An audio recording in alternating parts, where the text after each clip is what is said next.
Guess what time it is? It's Hall of Fame time.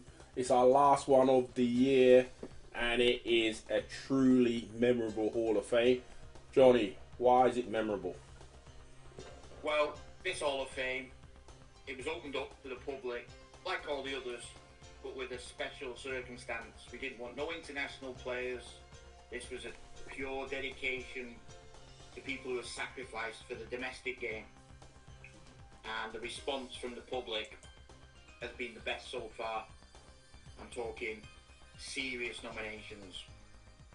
Cool. So, without further ado, let's introduce our first nominee. The first nominee, who sadly is no longer with us, is Sheffield Steelers fundraiser supreme, I.W.B.Delinquents.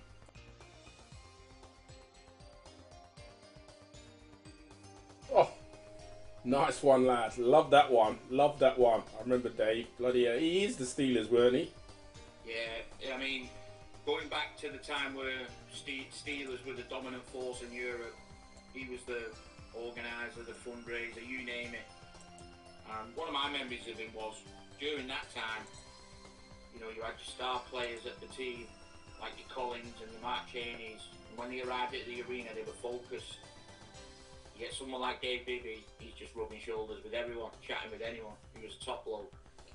That's what the good organisers do. Good organisers do. Organise a great tournament, and he must be really proud, because Sheffield Steelers are the only team at present from Britain that have won the Euro Cup, and he was a big part of that. So, congratulations, Dave, entering the Hall of Fame.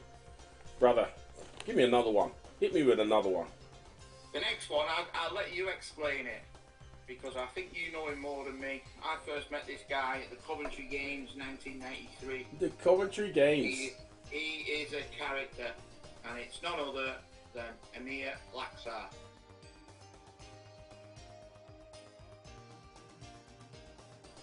Well, I don't know where to start with Amir. What a guy this guy was. He's a former, well, the founder member of the Sparrows with fellow Hall of Famer Leroy Dobson. Amir's kept that club running. I don't even know how he's kept that club running through the years. It's got to be close to 30 years that club's been in existence. It's probably one of the longest running clubs going. And he's had so many teams in London that have, taken some of his players. You think of the players that have come through the Sparrows. Quite a few have played at a huge level internationally, including myself. It's undeniable. A great guy, a great person for wheelchair basketball in this country. Also set up his own league for others to play in, and there's no rules in the league. Basically, just come and play and enjoy yourself. So, congratulations, Amir. Yeah, I totally agree. He's one of the best characters in the league. Oh yeah, he was so funny. He made me laugh. We had some trips with him, and man, the guy's crazy. The guy's truly crazy. But yeah, wow, we've had two great ones. The third one, let's roll with the third. The next one, I'm going to warn you right now. This is not an episode of Crime Watch, and this is not two photos of mugshot of criminals. This is Hall of Famers couple Lynn and John Weeks.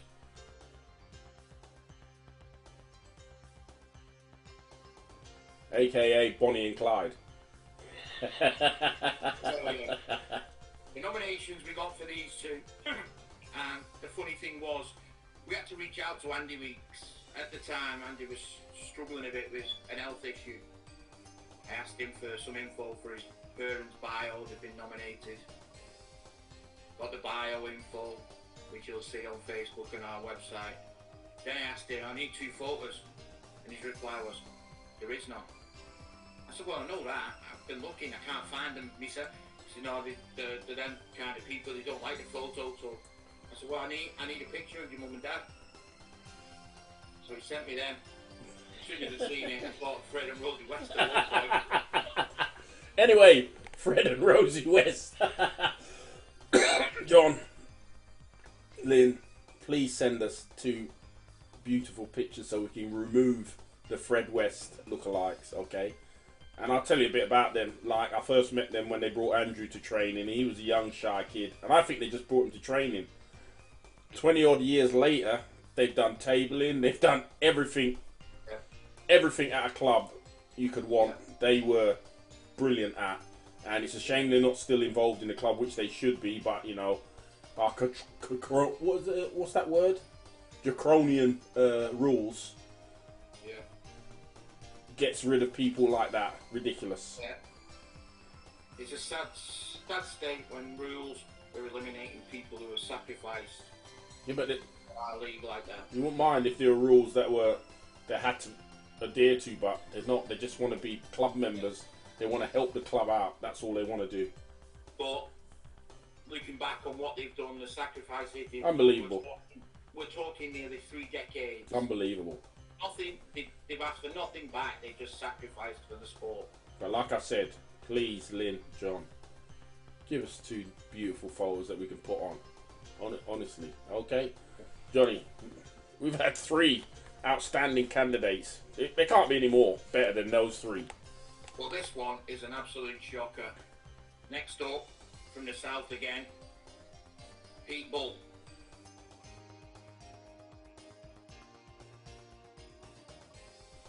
Wow. Now let me tell you this. Tell me about it. Pete got a lot of nominations, and we had to look into him.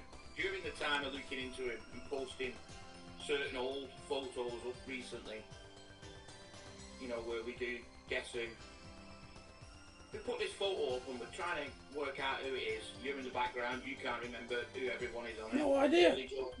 Ollie Jones spit some names out, and then all of a sudden, Pete Bull writes a list of the names, including himself. So I had to go back and have a look at it. I look at the picture. I only picture Pete Bull with a bald head like you. There's nothing wrong with this lad. Pete Bull is there, skinny, with her. I couldn't believe it. And we're going back. That must have been 40 years ago, easily. He's done tremendous stuff for the club. You know, the club's been going from strength to strength. He keeps going through. They've obviously had COVID that's gone through, and he's come out the other side, and the club's still going and doing great guns down there in the southeast. And that was an area of wheelchair basketball that there wasn't really many clubs over that neck of the woods. So for him to survive, and there's been a few over there that have not survived, he's done an absolutely tremendous job.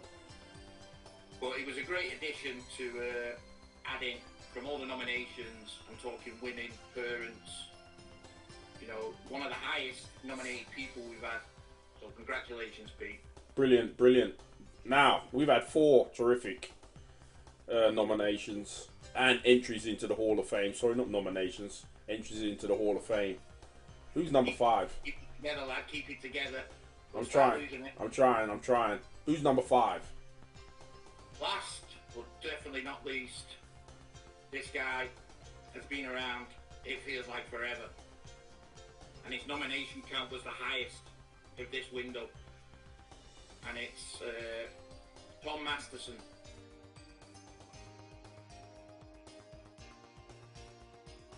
Wow. Yeah, totally agree. The Midlands Giant, his club's been going strength to strength. It's been going on. He's brought through so many juniors. You know what? I don't even know how many players he's brought through. A really decent player, really good player. And he's still going strong. The only thing I don't think he's done is play internationally. That's about it. Everything else he's done, he's played for a top club. He's made his club really strong. You know, the grassroots of the club is brilliant. Congratulations, Tom. Congratulations. He's made a sacrifice of finding the next generation constantly. And he's one of them that fits the window of an unsung hero. I'll tell you what, it's like a revolving door at their club. They just keep getting more kids and more kids and more kids. Just absolutely fantastic. You know, I don't know what else to say about this guy. But congratulations and welcome to the Hall of Fame. Well, John, that was 5 fantastic entries into the Hall of Fame. So, let's talk quickly about how the Hall of Fame is going to go from here on. John, would you like to explain? So, basically, after some meetings with me, Cine, Ronnie's now involved. You're simply the best. How is Ronnie? Well, when she turns up, I mean, I'm not lying, I'm fed up with the leopard skin print and that. But she's got some Gary Glitter boots on at the minute, so she looks a bit taller.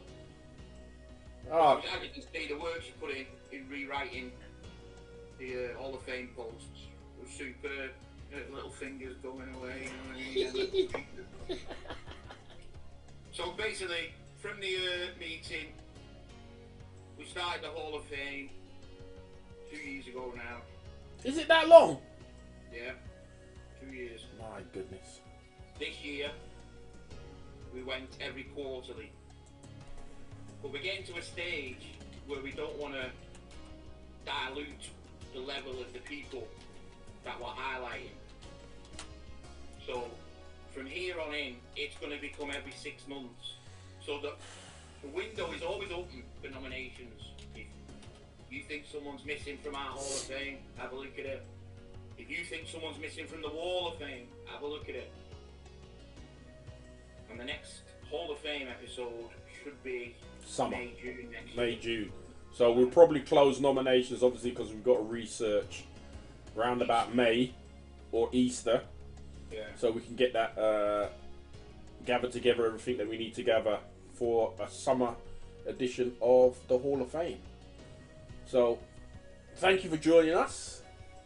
Don't forget, we still got the Delinquent Show. It's going to be coming back. We don't know what sort of format, or if it's going to be weekly, 2 weekly, we don't know. But Ronnie's on to that. Right now, all we can do is post news. Sorry, we can only post news right now. Where it gets, you know, when we get to February, Easter next year, and it's going to start involving the Euro Cup, the British teams in Euro Cup, and then we've got to get into the Europeans, even though it's a late Europeans next year. Crown, brother, another great show. Peace out. This is how legends are